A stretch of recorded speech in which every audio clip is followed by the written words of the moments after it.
Jadi maksud saya di sini perempuan membaca, perempuan mengaji itu adalah seharusnya perempuan membekali dirinya terlebih dahulu sebelum dia ini menjadi seorang pendidik. Hendaknya harus mendidik dirinya sendiri. Memang jargon perempuan yang 3M, masak, manak, maca, itu seharusnya tidak lagi relevan ya, karena kita tahu perempuan sekarang apalagi di Indonesia itu sudah mulai banyak yang memiliki kiprah dan diharapkan untuk bisa berkontribusi di ranah yang lebih luas, tidak hanya perkara domestik rumah tangga.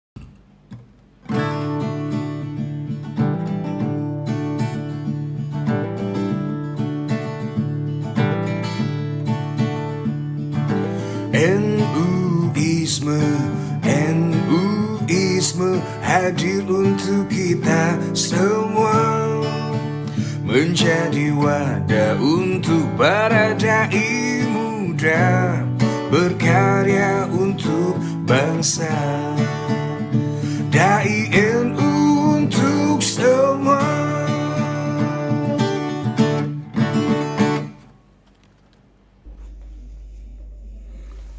Selamat datang teman-teman sahabat Nuisme.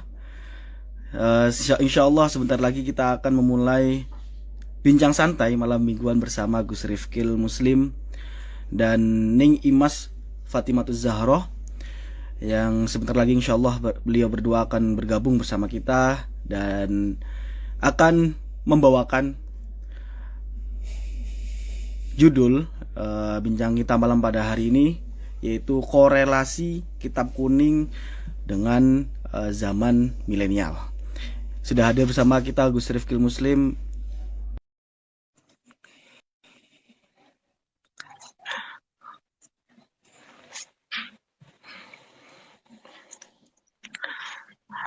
Assalamualaikum Gus. Waalaikumsalam. Waalaikumsalam. Sehat Gus? Pangestunipun sehat. Alhamdulillah, alhamdulillah. Oke, sambil nunggu kita nunggu. Oke.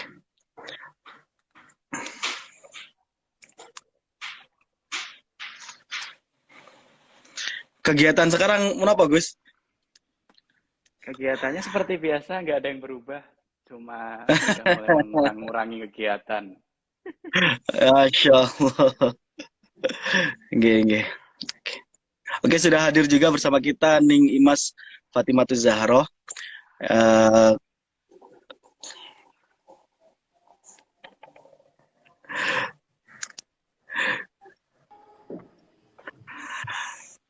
Assalamualaikum Ning Imas.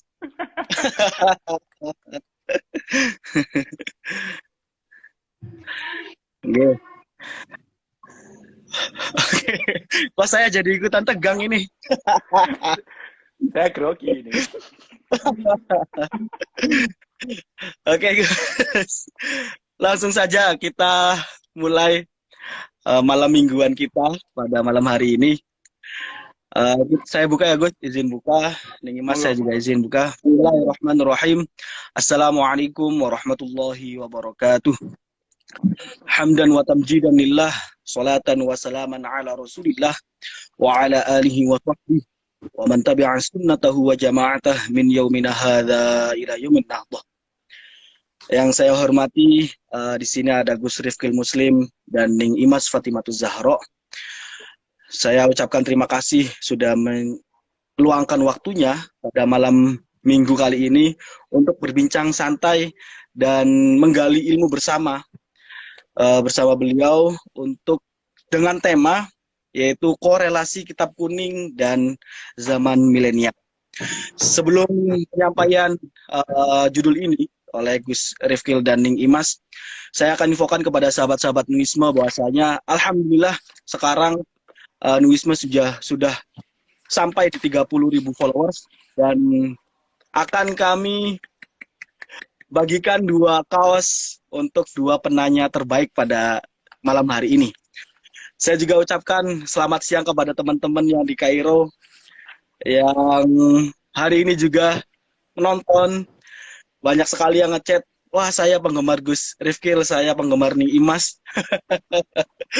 Dan mereka juga lagi nonton juga pada malam ini, pada siang hari ini. Oke, langsung saja kita akan memulai obrolan pada malam hari ini dengan judul yaitu korelasi kitab kuning dan zaman milenial. Apakah kitab kuning itu masih dibutuhkan di zaman seperti ini dengan zaman yang semakin modern? Adanya 4.0, adanya Google, adanya referensi-referensi lainnya. Apakah kitab kuning itu masih penting atau masihkah dibutuhkan pada kejadian-kejadian masalah-masalah yang terjadi pada zaman milenial ini? Oke, saya kasih waktu kepada Gus Rifkil Muslim dahulu, kemudian dilanjut oleh Ning Imas Fatimah Zahroh. Kepada Gus Rifkil, waktu dan tempat dipersilahkan. Ladies first dulu harusnya ini.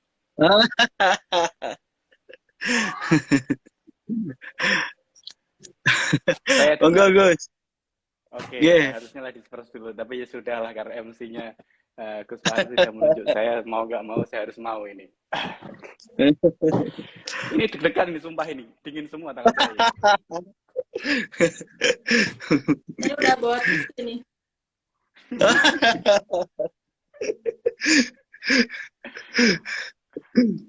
Oke, pengalaman yang pertama malam hari ini ya luar biasa. Wow, deg ya. Bismillahirrahmanirrahim. Assalamualaikum warahmatullahi wabarakatuh. Alhamdulillah. Waalaikumsalam. Nasta'in ala umuri dunya waddin. Wassalatu wassalamu ala asrofil anbiya al mursalin sayyidina maulana Muhammadin wa ala alihi wa ashabihi ajmain amma ba'd. Fadilatul mukarramin wal muhtaramin, para alim, para kiai, para habaib yang senantiasa kita tunggu-tunggu fatwa serta nasihatnya, kepada khususon para masyayikh, para muassis dari Jamiah Nahdlatul Ulama. Tak ketinggalan kepada seluruh sahabat-sahabat muisme dimanapun Anda berada yang menyimak secara langsung. Malming apa ini? Malming produktif pada malam mingguan ya? Atau oke, malam mingguan ya. Insya Allah produktif ya, dan insya Allah penuh berkah ya. Di Mesir jam berapa? Amin. Di Mesir jam 2, Gus. Oke, di Mesir jam 2, jam di 2 jam siang. 7. Oke. Okay. Sebelumnya kita mulai yang pertama dan paling perdana, mari kita haturkan puji syukur kehadirat Allah Subhanahu wa taala biqaulina alhamdulillah wa syukurillah, berkat limpahan taufik, inayah dan dayanya. Alhamdulillah pada malam hari ini kita bisa bermuajahah secara virtual biwasilati live Instagram tanpa suatu halangan apapun. Kedua kalinya salat masalam kita hadiahkan kepada junjungan kita Nabi Muhammad SAW. Semoga kita semua termasuk umat beliau mendapatkan syafaatnya. Amin Allahumma amin. Langsung saja untuk menyingkat waktu karena ini durasinya terbatas. Jadi sesuai judul pada kali ini, korelasi kitab Turos di zaman milenial. Ada beberapa keyword seperti biasa, saya akan membahas keyword seperti biasa tentang definisi-definisi. Tentunya kalau korelasi adalah sebuah benang merah, sebuah hubungan.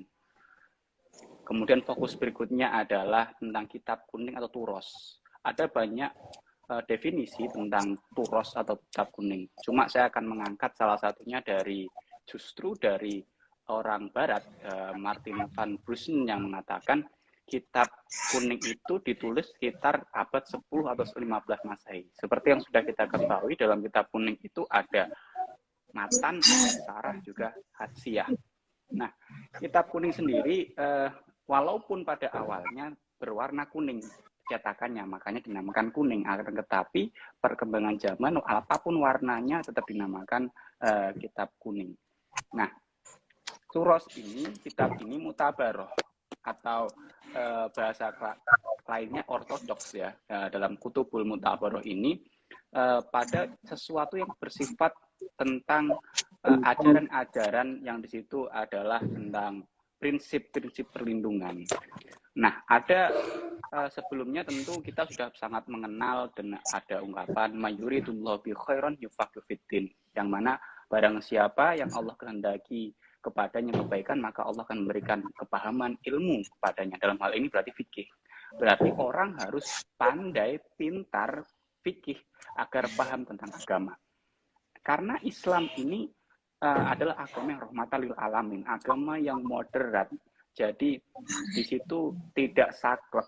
Makanya dalam menerapkan hukum-hukum ini kita juga harus merujuk kepada hukum-hukum dasar Islam, mulai dari Quran, ijma, qiyas, Quran, hadis, ijma maupun qiyas. Jadi yang kalau tidak ada di Quran maka dicari di hadis, kalau tidak ada di hadis dicari di ijma maupun di qiyas. Kalaupun tidak ada semua, akhirnya alhamdulillah kita terbantu dengan adanya turos atau literasi dari para salafus sholihin yang akhirnya nyampe ke tangan kita pada hari ini. Contoh kecil yang sering saya sampaikan di beberapa kali forum dimanapun, bahkan sempat juga dibuat video pendeknya, adalah ketika kita membahas sholat. Kita tidak akan menemukan sholat yang secara detail di Al-Quran. Di Quran cuma ada perintah aqimus sholah misalkan. Kemudian orang akan bertanya, aqimus sholah itu seperti apa? Pada zamannya Rasul, orang bisa bertanya. Kemudian Rasul menjawab, shollu kama ra'aitumuni usolli, itu ada di hadisnya. Akan tetapi, ini akan menjadi masalah ketika orang ini tidak hidup di zaman Rasulullah. Misalkan orang itu hidup di zaman tabi'in atau tabi'in mungkin masih bisa.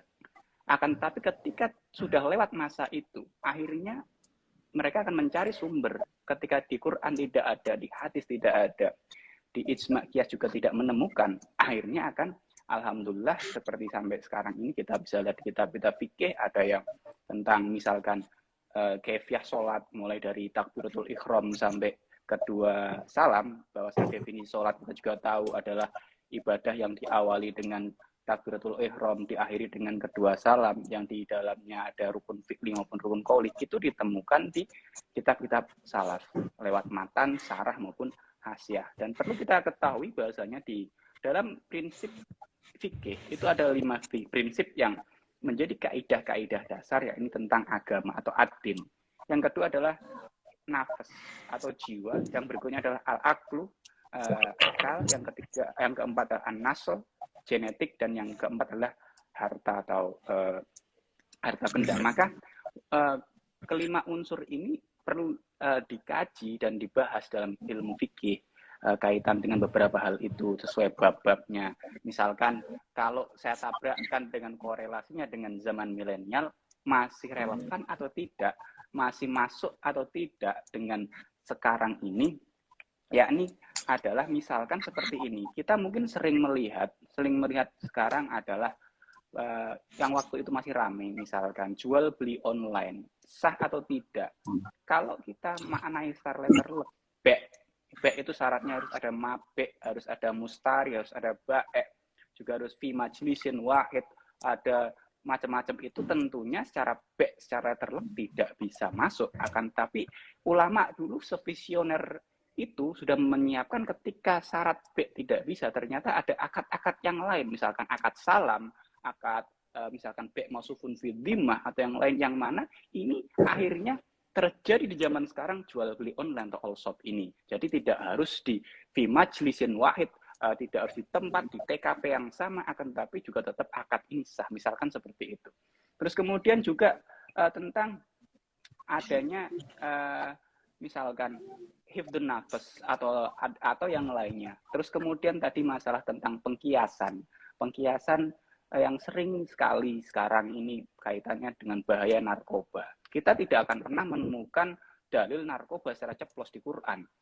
Akan tapi kemudian di hadis juga Rasulullah pernah mencontohkan cuma dilarang meminum minuman yang wadahnya dicat dengan cacat tertentu, ya. Ada yang dari perasan anggur, ada yang dari perasan kurma itu. Kemudian ketika dikiaskan, diijmakan dikiaskan, akhirnya ternyata ketemu kok narkoba itu juga bisa jadi haram. Bagaimana? Dengan kita mengkiaskan, ada kaidah mengatakan kul muskirin khamrun wa kullu khamrun haramun. Jadi setiap perkara itu memabukkan dan setiap perkara yang dikumpulkan khamr itu maka haram. Akan tapi ini ternyata kalau jenengan istiqra, kalau kita telaah lebih dalam lagi, ternyata ada loh ternyata perkara haram itu, perkara memabukkan itu tidak haram. Ada 2, saya meneliti ada 2. Ya. Yang pertama adalah mabuk perjalanan, baik itu udara laut maupun darat. Yang kedua ini yang paling berbahaya, dimabuk cinta. Ya ini nggak haram kecuali dengan pasangan yang sah. Ya, kalau nggak sah ya haram. Ini jok saja biar nggak terlalu tegang. Kayaknya yang sebelah tegang banget itu. Ya, jadi seperti itu. Jadi relevan atau tidak, saya bilang masih relevan asalkan kita bisa memosisikannya dengan baik dan benar. Contoh seperti ini. Mohon maaf ya, nih Mas ya. Ini untuk Gus Fahri. Pernah baca ibarat yang, mohon maaf ini, seorang laki-laki masuk ke farji yang ukurannya satu pintu besar atau dikatakan satu gua gitu. Pernah membaca ibarat itu? Nggih. Ya. Ada seorang laki-laki masuk ke farji, taruhlah sekarang raksasa gitu. Ketika orang tadi keluar, orang laki-laki tadi wajib mandi tidak? Ternyata tetap wajib mandi.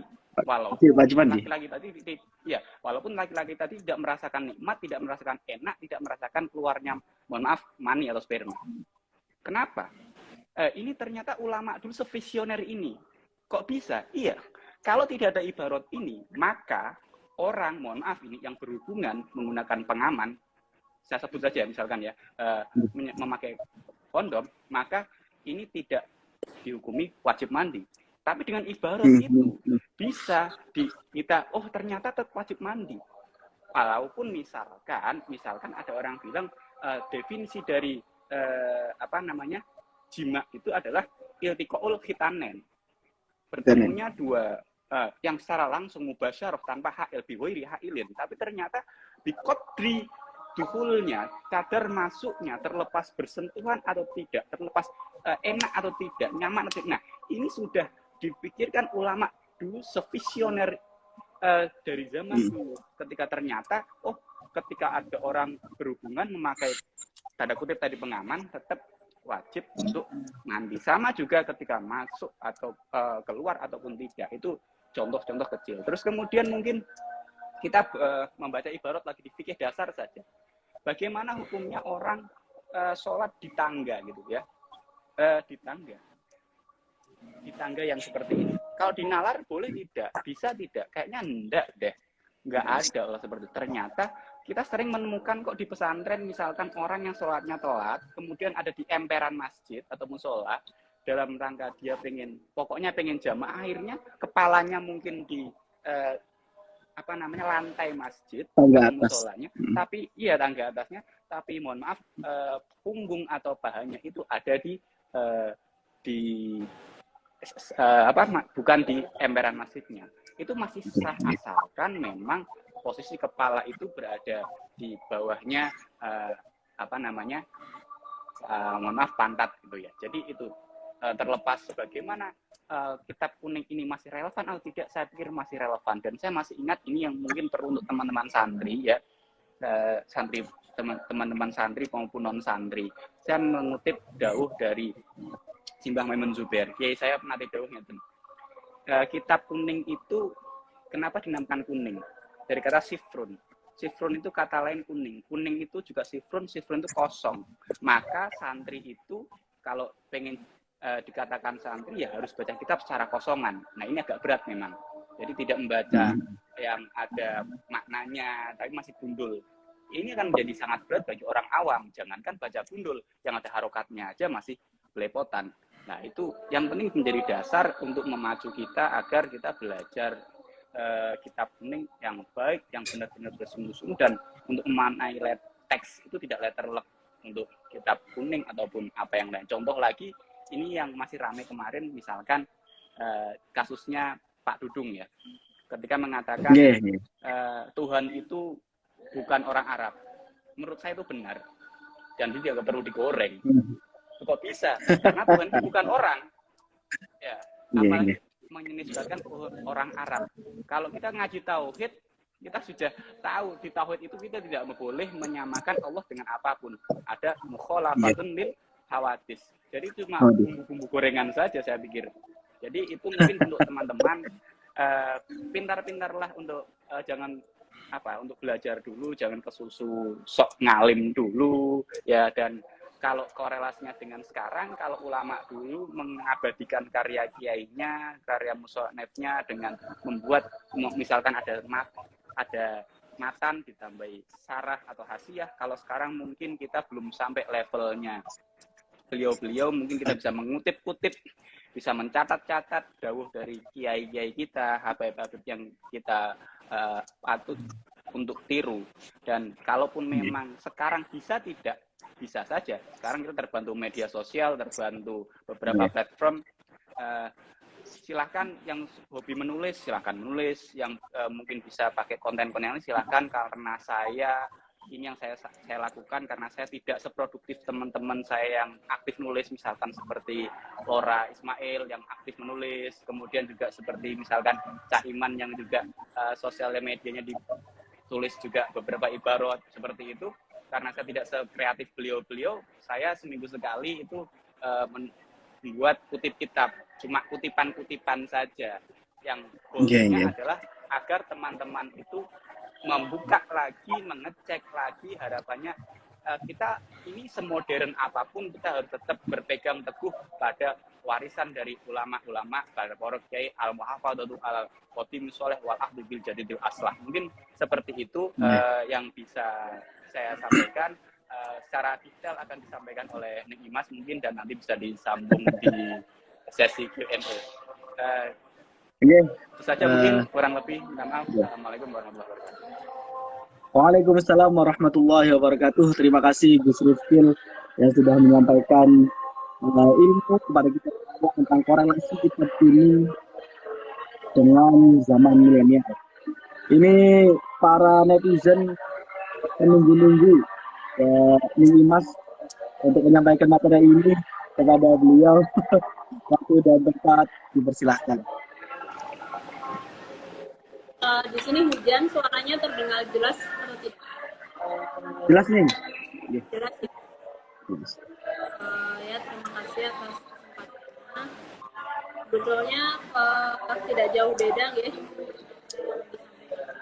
Tapi mungkin saya ingin mengutip tentang sejarah. Jadi kita tahu sendiri bahwa dulu pada zaman itu kan kalau para yang memiliki pertanyaan itu bisa langsung disampaikan kepada Nabi, langsung bertanya kepada Nabi. Tapi semakin kesini, tentu saja itu tidak dilakukan. Setelah Nabi wafat, mohon maaf, maksudnya setelah Nabi wafat itu tidak mungkin dilakukan. Tempat bertanya itu sudah. Namun Nabi ini kan meninggalkan warisan dalam Quran, hadis, serta manhajul fikih. Nas yang berupa Quran dan hadis ini nanti diolah oleh ulama dengan manhajul fikih yang juga diwariskan. Manhajul fikih di sini itu akan banyak sekali cabangnya, yaitu adalah metode dari menggunakan istilah dan Imam Syafi'i menggunakan ijma dan qiyas. Itu nanti mungkin pembahasannya akan lebih. Yang jelas di sini kita mengetahui bahwa sesungguhnya ad-din itu riwayah. Jadi agama itu diriwayatkan. Sehingga kita tidak bisa memutus riwayat itu dengan langsung memahami melalui terjemahan atau hanya tekstual Al-Quran dan hadis. Tentu harus melalui manhajul fikih. Karena manhajul fikih ulama tersebut itu juga dari manhaj sendiri. Sehingga kalau misalnya kita mengatakan bagaimana kitab-kitab kuning yang sudah kita pelajari semalam, dan kemudian kita tidak kembali kepada kitab kuning terlebih dahulu dalam memahami kontekstual hadis dan itu akan sangat membahayakan sekali.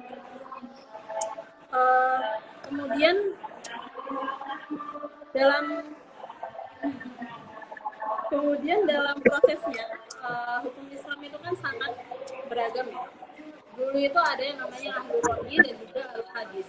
Ahlul ra'yi di sini ini lebih kepada pemikiran. Jadi Imam Abu Hanifah yang menggunakan metode istihsan itu cenderung kepada ahlul ra'yi. Jadi metode berpikir berlandaskan kebenaran, akal sehat dan juga kemaslahatan.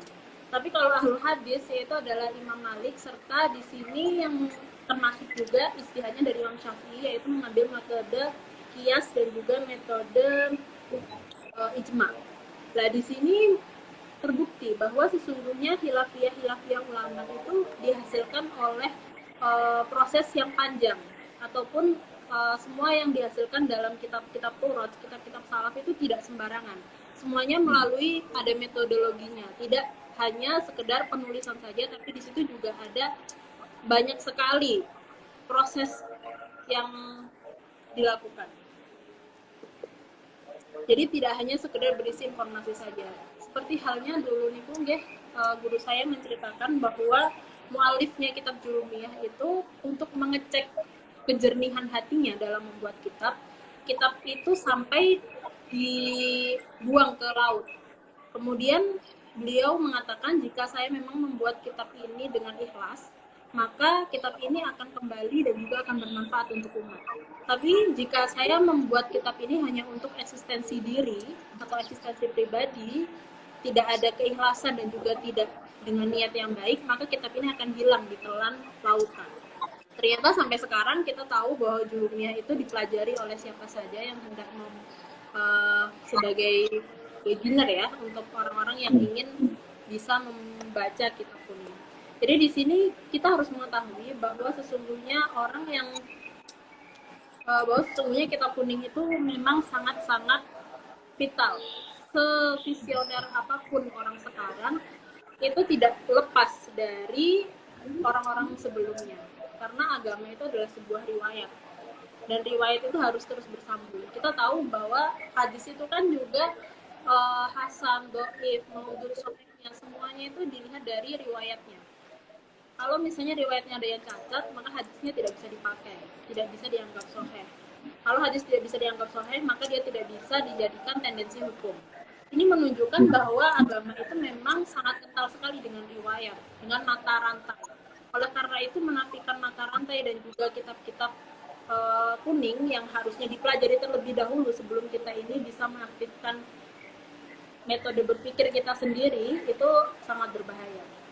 Oleh sebab itu di pondok pesantren itu kan selalu diberitahu bahwa kita itu harus memiliki adab terlebih dahulu, adab dalam belajar, adab kepada guru, supaya kita ini bisa meredam ambisi di dalam diri kita, bisa meredam apa yang merugikan kita sendiri nantinya. Terlebih dahulu adalah harus tunduk terhadap apa yang kita pelajari, mengagungkan kitab-kitab kuning, kemudian memiliki adab dalam mempelajarinya. Itu supaya apa? Supaya ruhnya ini, kita ini silaturruh kepada guru-guru itu bisa nyambung, sehingga bukan apa yang kita pelajari itu tidak hanya keluar dari hawa nafsu saja, tapi memang betul-betul ada korelasi dan juga ada sambungan-sambungan dengan guru-guru kita sebelumnya, sehingga mendapatkan ilmu yang betul-betul manfaat, dan juga ilmu yang kita dapatkan itu betul-betul nur ya, bukan hanya sekedar informasi saja.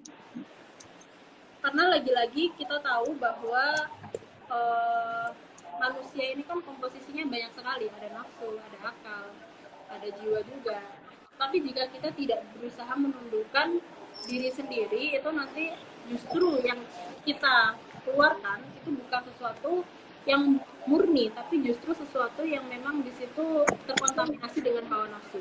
Nah, di sini ulama-ulama dahulu itu sebelum menulis kitab, mereka itu selalu tazkiyatun nafs, ataupun membersihkan hati, membersihkan diri.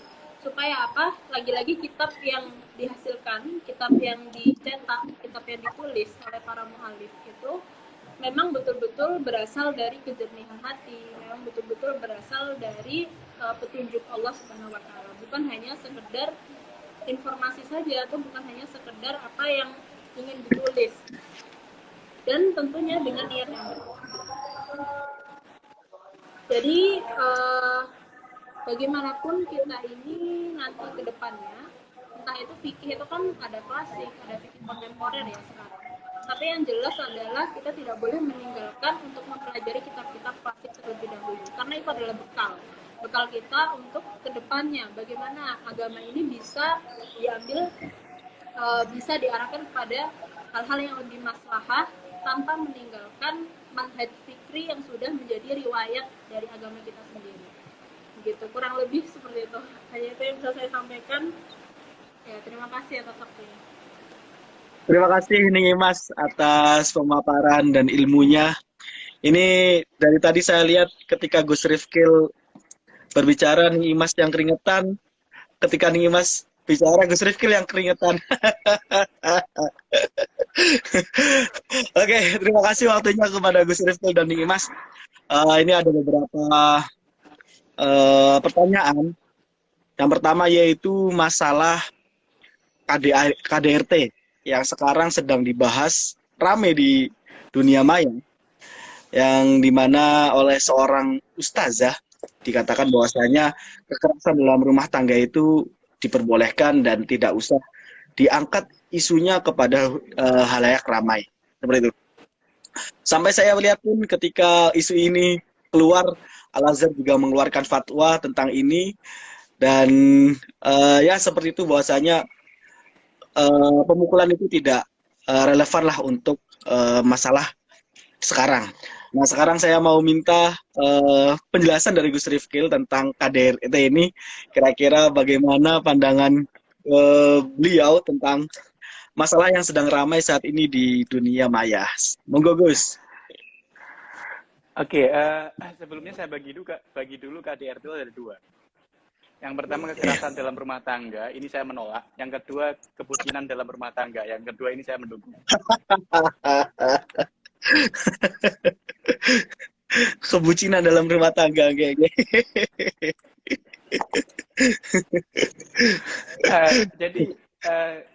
Jadi gini Mas, sebenarnya menikah itu kan tidak cuma sekedar menyatukan dua orang yang berbeda, tidak cuma menyatukan dua keluarga yang berbeda, kan, tapi menyatukan dua pemikiran, dua visi, dua konsep, yang mana saling melengkapi, saling memahami, saling menghargai, saling menghormati. Bukan bermaksud untuk saling adu power, terlepas ada misalkan Qur'annya jelas, ar-rijalu qawwamuna 'alan nisa, akan tetapi bukan serta-merta seorang suami harus super power di atas istrinya. Banyak pendapat para alim, para kiai yang mengatakan seorang suami yang baik itu harus bisa menghormati istrinya. Menghormati dalam hal ini ya sama-sama menghargai profesinya, sama-sama menghargai kewajiban, tugas pokok dan fungsinya. Bahkan kalau kita kaji di literatur fikih, hukum Islam aslinya, mungkin orang Indonesia akan terkaget-kaget. Ternyata menyusui itu bukan kewajiban istri loh, menyusui itu kewajiban suami. Ternyata mencuci, memasak itu juga kewajiban, bukan kewajiban istri. Suami. Tapi nah, yang mungkin yang menjadi perdebatan adalah menyusui itu kewajiban dari suami. Loh kok bisa? Ya, ini kan aneh. Ternyata ini bisa karena dalam sejarah kita belajar coba Sirah Nabawiyah, cerita tentang cerita Kanjeng Nabi ketika disusui oleh Halimatus Sa'diyah, terlepas itu adalah adat dari orang Arab. Jadi perlu makanya dari awal sebelum nikah, ini perlunya, mohon maaf ini ya, perlunya proses, saya bilang proses, perlunya pemahaman yang sama, visi yang sama, bagaimana seorang suami dan istri itu benar-benar siap untuk menikah. Jadi jangan tergesa-gesa langsung pengen nikah, akan tapi secara psikis, secara mental belum siap. Jadi kalau memang dari awal mereka sudah benar-benar siap, insya Allah ini tidak akan terjadi KDRT. Dan misalkan kalaupun memang ada redaksi mengatakan seorang suami boleh misalkan memukul, itu pun dengan tidak yang keras, tidak menyebabkan luka, tidak membekas, dan tidak di area muka dan sebagainya. Itu kalau memang istrinya sudah nusus, sudah sangat over, tidak bisa dikandani, jelas seperti itu. Tapi kalau memang dari awal, kalau saya mungkin share ke teman-teman, jadi kalau memang mau menikah dari awal, pastikan benar-benar siap secara lahir batin, secara psikis, mental maupun yang lain. Seperti itu mungkin. Siap, matur suwun Gus Rifkil Muslim. Saya mendengarnya seperti bukan jawaban, tetapi khutbah pranikah. Terima kasih Gus atas jawabannya. Sekarang kita ke Ning Imas. Saya sedikit membaca-baca tulisan Ning Imas di Instagram. Itu ada tulisan perempuan mengaji, perempuan membaca. Gitu. Kita tahu bahwasanya banyak orang bilang kalau perempuan itu akhirnya nanti akan ada di dapur dan sebagainya. Nah, tulisan Ningmas tentang perempuan mengaji dan perempuan membaca ini membuka pikiran saya, bahwasanya perempuan itu tidak hanya di dapur, tapi dia harus berintelektual, dia harus pintar dan harus sebagainya. Nah, saya minta kepada Ningmas untuk memaparkan slogan ini, perempuan membaca dan perempuan mengaji, barangkali bisa menjadi semangat untuk sahabat-sahabat Nuisme yang cewek-cewek yang sedang nonton sekarang. Monggo Ning. Suaranya jelas ya, karena di sini hujan deras sekali. Ya. Iya. Jelas Ning, jelas. Terima kasih atas pertanyaannya. Mungkin sebetulnya selain dari ungkapan yang sering kita tahu bahwa Al-Um Madrasatul Ula, madrasah pertama. Jadi madrasah itu secara tidak langsung kan diharapkan bisa menjadi pendidik yang baik. Dan pendidik yang baik ini seharusnya memang harus terdidik terlebih dahulu. Tapi kita juga tahu bahwa kebodohan itu bisa mengacu pada ketakutan, dan ketakutan itu bisa menimbulkan kekerasan. Nah, di sini kita tahu bahwa banyak sekali seorang perempuan yang kewalahan menghadapi banyak hal di dalam hidupnya karena tidak cukup memiliki pengetahuan di dalamnya. Seperti contoh, dia ini mau jadi ibu tapi enggan menguasai ilmu parenting. Dia akan banyak kewalahan dalam menjalani proses tersebut. Jadi maksud saya di sini perempuan membaca, perempuan mengaji itu adalah seharusnya perempuan membekali dirinya terlebih dahulu sebelum dia ini menjadi seorang pendidik. Hendaknya harus mendidik dirinya sendiri. Memang jargon perempuan yang 3M, masak, manak, maca, itu seharusnya tidak lagi relevan ya. Karena kita tahu perempuan sekarang apalagi di Indonesia itu sudah mulai banyak yang memiliki kiprah dan diharapkan untuk bisa berkontribusi di ranah yang lebih luas, tidak hanya perkara domestik rumah tangga saja. Meski tanpa menafikan bahwa perempuan itu tetap harus menghormati suaminya, tetap harus menjadikan keluarga prioritas.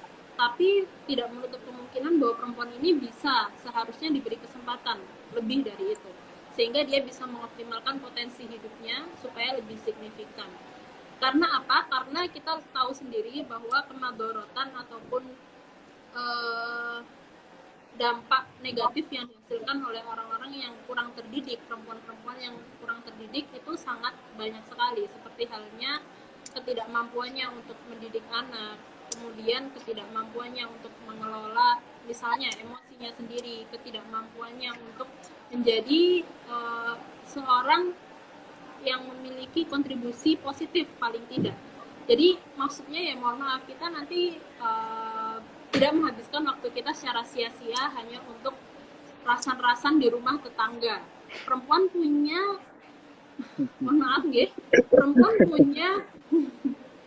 punya kesempatan lebih dari itu, lebih dari hanya menjadi seorang yang demikian. Perempuan itu bisa loh punya potensi yang baik ke depannya, bisa menjadi seseorang yang memberikan manfaat dan juga kontribusi yang positif untuk orang-orang di sekitarnya. Atau misalkan hal-hal kecil dalam ekonomi, ranah ekonomi, bisa membuka lapangan pekerjaan untuk orang-orang sekitar dengan menciptakan lapangan pekerjaan kecil-kecilan seperti halnya jualan online, kemudian bisa merekrut karyawan dari tetangga-tetangga sekitar untuk menghasilkan atau memajukan ekonomi di daerahnya atau di desanya. Ini kan sebuah gebrakan yang positif daripada hanya petan-petan di depan pintu, kemudian merasa dikancani, itu cukup miris ya buat saya. Padahal seharusnya bisa lebih dari itu perempuan itu. Kemudian saling menjatuhkan, kemudian ngejat satu sama lain karena sebetulnya nganggur ya, karena tidak punya kerjaan, karena kehidupannya sudah selesai, mendidik anak misalnya, anaknya sudah besar, suaminya juga sudah tua misalnya, kemudian anaknya sudah besar. Akhirnya ketika perempuan ini eksistensinya disandarkan untuk mengurus orang lain dan ternyata yang diurus ini sudah selesai, sudah keluar dari masa untuk diurusnya, jadi dia ini kehilangan kesibukan, kehilangan nilai diri. Sebetulnya apa yang harus saya lakukan lagi? Tapi jika perempuan ini dari awal dia sudah punya prinsip, dia punya ilmu yang cukup, dia suka membaca, dia suka mengupgrade dirinya untuk menjadi lebih baik, dia memiliki kiprah yang positif, nanti kedepannya hidupnya itu akan semakin signifikan. Dan itu yang coba saya ingin sampaikan kepada banyak perempuan, supaya hidupnya kalian semua ini bisa lebih bermanfaat, karena kita ini diberi hidup hanya sekali, seharusnya digunakan dengan sebaik mungkin. Jangan 3M, kita punya banyak sekali kontribusi ataupun punya banyak sekali kesempatan di dunia ini gitu. Tapi mungkin terkadang sosial itu masih mengungkung perempuan ya, karena perempuan itu dianggap makhluk kedua dan dianggap tidak berdaya. Jadi lebih baik kita itu harus mulai membuktikan diri dan mulai yakin atau mulai percaya diri ya, untuk unjuk bakat, untuk melakukan sesuatu yang di situ bisa memberikan dampak positif minimal kepada diri sendiri. Jadi perempuan yang rajin membaca, perempuan yang berpendidikan, itu sebetulnya yang pertama adalah untuk dirinya sendiri, yang kedua nanti untuk anaknya, untuk keluarganya, untuk lingkungannya, dan syukur-syukur ya bisa untuk masyarakat dan juga ranah yang lebih luas lagi. Gitu. Jadi memang sebetulnya yang lebih membutuhkan pendidikan itu perempuan, karena jika kita mendidik seorang laki-laki, kita mendidik seorang laki-laki. Tapi jika kita mendidik seorang perempuan, kita mendidik satu generasi. Oke, terima kasih banyak nih Mas atas pemaparannya. Ini sungguh membuka pikiran kita tentang bagaimana perempuan dalam berumah tangga. Sekarang kita masuk ke dalam sesi pertanyaan dari teman-teman sahabat Muisme. Sebelumnya saya akan menginfokan bahwasanya live streaming malam mingguan kali ini adalah live streaming terbanyak yang pernah terbanyak penontonnya, viewernya yang pernah diselenggarakan oleh Muisme gitu Gus dan Ning. Ini ada pertanyaan dari Batozar_12 untuk Gus Rifkil. Bagaimana dengan sekarang maraknya kitab-kitab PDF gitu Gus? Kitab-kitab PDF, apakah itu mengurangi kebarokahan atau bagaimana? Monggo Gus jawabannya. Oke, terima kasih. Ini pertanyaannya juga lumayan sulit ya. Maksudnya terlepas PDF itu kan memang sebuah alternatif bagi sekarang. Apalagi kita teman-teman yang di Indonesia, kadang ada kitab yang baru dari misalkan dari Mesir, dari Syria, dari Yaman, Mekah dan yang lain, kadang cukup dengan dikirimkan PDF-nya saja. Karena kalau nunggu kitabnya dipaket lama dan sebagainya. Tapi menurut saya seperti ini. Terlepas sebelum kita bahas barokah ya, kita bicara tentang hak cipta, karya. Karya itu adalah sebuah hasil dari pemikiran, hasil dari cipta rasa karsa manusia. Apapun bentuknya, itu karya. Dan sekecil apapun karya, itu harus dihormati. Harus dihargai. Contoh kecil, saya akan bercerita tentang Syair Krasan Mondok. Di sini ada tadi ikut live juga Pak Fanana. Syair Krasan Mondok itu karya dari Pak Fanana dengan saya dan beberapa santri Pondok Pesantren Mambaul Hikmah. Kemudian dengan sangat cepat sekali menjadi viral karena bahasa kasarnya, pembajakan. Ya, yang banyak pondok-pondok mengklaim pondoknya. Dari awal saya bilang saya tidak berpikir royalti apapun. Cuma tolong dong disertakan Syair Krasan Mondok hasil karya santri Mambaul Hikmah. Itu sudah cukup bagi saya. Ini contoh kecil. Nah, ketika saya korelasikan dengan kitab PDF ini, karena orang sekarang dengan orang dahulu itu berbeda tingkat keikhlasannya. Tadi diceritakan oleh Ning Mas bahwasanya kitab Jurumiyah itu untuk mengetes keikhlasannya kitabnya dibuang. Makanya Jurumiyah dari kata air yang mengalir, ya, air yang mengalir, dialirkan di air dan dibuang dia kembali lagi. Orang sekarang jangankan dialirkan, dilempar aja udah hilang. Nah sekarang teknologi sekarang, jangankan PDF, jenengan ngetik di sosmed aja langsung di capture, kemudian diedit, kasih foto jenengan sudah menjadi caption, menjadi quotes jenengan sendiri. Karena di Indonesia hak cipta itu kurang dihargai. Saya masih ingat kata dosen S2 saya mengatakan, saya tidak mau ada plagiasi dalam apa namanya tesis dari kalian semua gitu. Dan beliau menceritakan dulu ketika mengajak kuliah di Leiden di Belanda, ada seorang yang bahkan seluruh gelarnya dicabut gara-gara makalah yang plagiat. Jadi gelar S2-nya dicabut, S1-nya dicabut tentang karya. Nah, kembali ke masalah PDF tadi, kaitan barokah atau tidak. Yang penting sebelum kita kegeser ke barokah, yang pertama yang perlu kita cari adalah orang pengarangnya itu ikhlas tidak untuk karyanya ini dipublish secara free. Kalau insya Allah kalau orang tadi ikhlas dan dipublish secara free boleh, baru kita bicara tentang barokah. Karena percuma kita bicara barokah, akan tapi orangnya, pengarangnya tidak ikhlas ketika karangannya dipublish kemana-mana.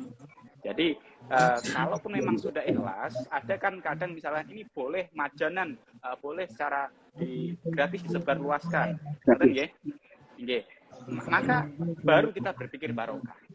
Nah, barokahnya dengan kesambungan sanad tadi, karena al ilmu ad-din riwayah yang disitu harus sanad, karena ketika ilmu agama tanpa sanad ya tidak akan ada barokahnya tentunya. Dan ketika ngaji online yang sering ditanyakan juga, ngaji online dengan ngaji secara langsung barokahnya bagaimana? Sama-sama ada barokahnya. Kita PDF pun menurut saya sama-sama ada barokahnya. Cuma mungkin tingkat levelnya berbeda. Karena kalau kita ngaji dengan langsung bermuajah, ada dawuh dari Rasulullah dalam hadisnya, man ro'ani dahul jannah wa man ro'ani ila yaumil qiyamah dahul jannah, itu mungkin bisa digunakan untuk orang yang ngaji secara langsung. Nah, kita pun sama menurut saya, ketika kita membeli kitab, saya masih ingat ada kiai yang dawuh, salah satu cara kita untuk menghargai kelangsungan agama Islam ini dengan cara kita membeli kitab. Terlepas kita belum bisa baca, kita ngalap barokah. Jadi iso tuh kitab sih. Jadi dulu ada yang bilang seperti itu, ya. Jadi kaitan barokahnya tidak, menurut saya tadi yang pertama ikhlas atau tidak pengarangnya. Terus kemudian memang untuk asalkan bisa dimanfaatkan dengan baik, insya Allah tetap mendapatkan barokahnya. Terlepas level barokahnya berbeda-beda. Itu mungkin dari saya, monggo ditambahkan secara detail lagi. Oke, terima kasih Gus Rifkil atas jawabannya. Ini ada satu pertanyaan lagi untuk Ning Ilmas dari Hakim_Ahlu Kamal. Tips milenial pemuda zaman sekarang yang tidak pernah pesantren. Bagaimana caranya dia untuk mengimplementasikan kitab kuning dalam kehidupannya. Misalkan ada masalah ini, ada masalah itu, bagaimana dia mengambil rujukan kitab kuning ketika dia adalah jatuhnya seseorang pemuda yang tidak pernah belajar kitab kuning dan tidak pernah pesantren. Monggo Gus, monggo Ning jawabannya. Mengutip Daudnya tersebut, santri itu bukan hanya yang pernah mondok saja, tapi santri adalah siapapun yang berakhlak seperti santri. Jadi di sini sebetulnya santri ini yang jadi pokoknya adalah akhlaknya, karena memang dalam prinsip beragama itu ada prinsip berislam. Dalam prinsip berislam itu ada prinsip tauhid, prinsip syariah, dan juga prinsip akhlak. Dan santri ini yang penting akhlaknya seperti santri, maka bisa dianggap sebagai santri. Lalu bagaimana jika orang yang tidak pernah mondok ingin mengetahui hukum-hukum Islam? Maka perlu untuk mengambil seorang guru yang mana sanad keilmuannya bisa dipertanggungjawabkan. Ini masyhur sekali, banyak sekali kan ya ungkapan-ungkapan demikian. Jadi memang pentingnya memiliki guru yang sanad keilmuannya bisa dipertanggungjawabkan itu adalah supaya ilmu yang kita dapatkan ini betul-betul murni, ilmu yang memang dari Rasulullah, punya sanad khusus kepada Rasulullah. Tidak hanya ilmu yang tidak jelas dari mana asalnya. Karena bahkan seperti halnya dalam membaca Al-Quran sendiri, itu kan syaratnya harus musyahadah, harus bertatap-tatapan.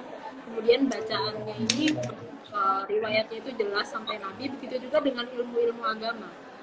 Harus tahu gurunya siapa. Jadi memang caranya bagaimana? Caranya adalah mencari guru yang bisa dipertanggungjawabkan sanad keilmuannya. Cuman untuk orang awam kan sanad ini juga suatu yang membingungkan, karena mereka juga tidak pernah mondok, jadi tidak tahu sebenarnya yang benar yang mana, yang mutabar itu seperti apa, gurunya itu yang harusnya yang bagaimana. Jadi memang ini adalah PR untuk para santri supaya lebih aktif lagi untuk upload ilmu di sosial media agar banyak orang itu yang lebih mengenal santri di ranah sosial media sehingga mereka itu bisa mengikuti para santri dibanding mengikuti orang-orang sebelah. Maaf, saya tidak menyebut merek. Jadi memang di sini selain ada PR untuk para santri, tapi juga caranya adalah dengan mencari guru yang mutabarok. Ya itu tadi, bagaimana bisa tahu ini gurunya betul-betul bisa dipertanggungjawabkan atau tidak, sulit ya, karena ihdinas siratal mustaqim, kita saja masih berdoa semoga ditunjukkan jalan lurus dalam Amin. ya. Jadi ya itu tadi, mungkin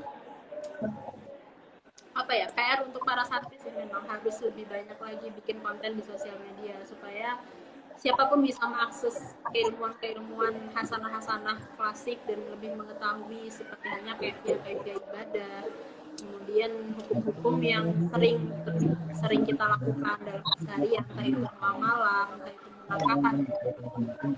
Itu PR untuk para santri. Dan untuk orang-orang yang belum pernah mondok, yang penting kalau sudah menemukan guru yang tepat, yang sanadnya baik, yang sanad keilmuannya bisa dipertanggungjawabkan, ikutilah. Karena memang kita semua sebetulnya para santri juga mengikuti guru-guru kita. Karena kembali lagi ad-dinu riwayah, bahwa agama itu adalah riwayat. Dan kalau mengutip daunnya Kiai Haji Azizi Hasbullah itu, bahwa sesungguhnya ilmu agama itu yang penting adalah silatul arwah. Jadi bersambungnya ruh kita dengan ruh para guru-guru kita. Sehingga penting sekali untuk bertawasul, penting sekali untuk meneladani tindak lampah, penting sekali untuk meneladani akhlak para guru-guru kita, sehingga kita ini ketika melakukan sesuatu tidak hanya berdasarkan oleh hawa nafsu, tapi juga memang ditentukan oleh sesuai yang guru kita ajarkan. Oleh sebab itu, pokoknya kalau saya tidak pernah mondok, sudah dapat guru yang baik, nggih, niku mawon samina wa dengan guru yang kita dapatkan. Kurang lebih demikian. Oke, terima kasih Ning Imas Fatimah Zahra atas jawabannya. Bagaimana kepada teman-teman sahabat Nuisma yang belum pernah mondok dan belum paham bagaimana kitab kuning, yang apalagi untuk menerapkannya di dalam kehidupan sehari-hari, bisa mencari guru dengan sanad yang benar, guru dengan sanad yang sudah mutasil kepada pengarang dan kepada Rasulullah Shallallahu Alaihi Wasallam. Oke, kita sudah masuk di sesi akhir, udah hampir 1 jam kita ngobrol-ngobrol, guys. Tidak terasa. Dan mungkin satu lah terakhir pesan kepada sahabat Nuisma. Sekarang ini sahabat Nuisma sudah 30.000, dan obrolan kita malam ini juga akan dipost ulang di Nuisma, dan insya Allah akan ditonton oleh banyak orang juga. Mungkin pesan untuk sahabat-sahabat Nuisma, lakukan sahabat, mungkin dari Gus Rifki dan Mas masing-masing menit karena waktunya terbatas, Gus. Oke, mungkin sedikit dari saya. Jadi selama qaul atau pendapat para ulama itu masih bisa dipahami dan bisa diaplikasikan secara kontekstual dalam kehidupan, maka niscaya kitab kuning ataupun turos ini masih bisa menjawab seluruh problematika umat. Jadi tetaplah berpegang pada kitab turos atau kitab kuning, terlebih bagi kaum santri. Dan tadi saya sepakat dengan yang disampaikan oleh Nimas untuk santri yang bukan santri, maksudnya untuk orang yang awam bisa belajar dengan mencari guru yang sanadnya jelas. Terlepas tadi saya juga baca ada beberapa yang bagaimana belajar secara online dan sebagainya, asalkan syaratnya jelas, insya Allah ilmunya tetap sanad mutasil dan tetap barokah. Itu saja mungkin dari saya, kurang lebihnya mohon maaf. Assalamualaikum warahmatullahi wabarakatuh. Waalaikumsalam warahmatullahi wabarakatuh. Sekarang dari Ning Imas, pesan untuk sahabat-sahabat Nuisma. Monggo Ning. Mungkin ingin sedikit lebih spesifik ya membahas yang tadi, bahwa siapapun yang belum pernah mondok kemudian ingin mempelajari Islam dan mencari guru, itu yang terpenting adalah guru tersebut tidak mengajarkan kekerasan, kemudian betul-betul menceritakan Islam yang rahmani lil alamin. Kurang lebih demikian. Jadi tidak hanya menggembor-gemborkan hijrah, menggembor-gemborkan hadis Nabi, menukil Al-Quran, tapi juga betul-betul mengimplementasikan Al-Quran hadis pada kesehariannya, pada kepribadiannya, menjadi seseorang yang berakhlak Qurani, tidak hanya sekedar secara tekstual saja atau secara pengetahuan saja, tapi betul-betul diimplementasikan terhadap dirinya, dan caranya menyampaikan dakwah itu dengan rahmah wa mau'izatul hasanah, bil hikmah wa mau'izatul hasanah, serta tidak mengajak pada kekerasan. Oke, terima kasih nih Mas atas pesan kepada teman-teman Wisma, sahabat-sahabat Wisma yang sudah hadir ataupun nanti yang mau nonton siaran ulangnya. Dan kita sudah di ujung acara, kita sudah 1 jam berbincang santai. Jujur saja saya sendiri grogi. Ada Gus Rifki, ada nih. Dan alhamdulillah live streaming malam mingguan malam ini juga terbanyak selama ini Nuisma membuat live streaming. Dan kepada sahabat-sahabat Nuisma semuanya, penggemar Gus Rifkil, penggemar Ning Imas yang sudah ngechat saya, nge-DM saya, kita sudahi dulu. Nanti insya Allah kapan-kapan kita akan hadirkan beliau berdua lagi di Nuisma setelah resepsi.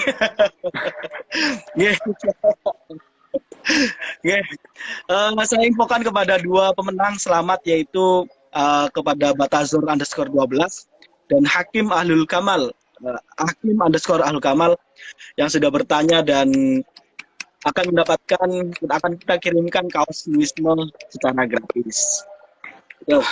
Mungkin itu saja. Terima kasih waktunya, terima kasih semuanya.